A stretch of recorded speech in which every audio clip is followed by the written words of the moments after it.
சிவகங்கையில் டாஸ்மாக் பாரில் வெட்டி கொலை செய்யப்பட்ட தவேக நிர்வாகி உடலில் உயிர் இருப்பதாக உறவினர்கள் முறையிட்டதால் அரசு மருத்துவமனையில் பரபரப்பு ஏற்பட்டது.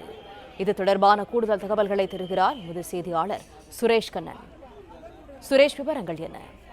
வணக்கம். சிவகங்கை மாவட்டம் சூரக்குளம் பொன்னாம்பட்டி கிராமத்தைச் சேர்ந்த தமிழக வெற்றி கழக கட்சியின் உறுப்பினர் நவீன் என்ற இளைஞர் சிவகங்கை ரயில்வே நிலையம் அருகே உள்ள டாஸ்மாக் பகுதியில் வெட்டி படுகொலை செய்யப்பட்டார்.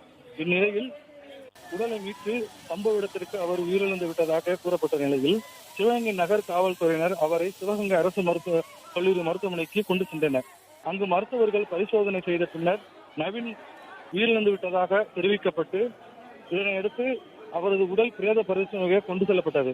ஆனால் பிரேத பரிசோதனைக்கு எடுத்து செல்லும் போது உடலில் அசைவு இருந்ததாக கூறி உறவினர்கள் அதிர்ச்சி அடைந்தனர்.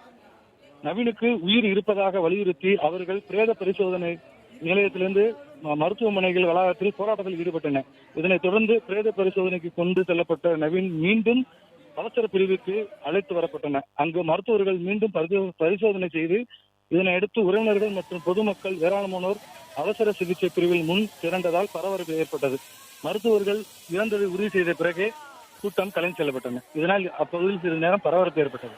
பிளே ஸ்டோர் மற்றும் ஆப் ஸ்டோரில் இருந்து பாலிமர் செயலியை QR கோடு மூலம் பதிவிறக்கம் செய்யுங்கள். செய்திகளை உடனுக்குடன் பெறுங்கள்.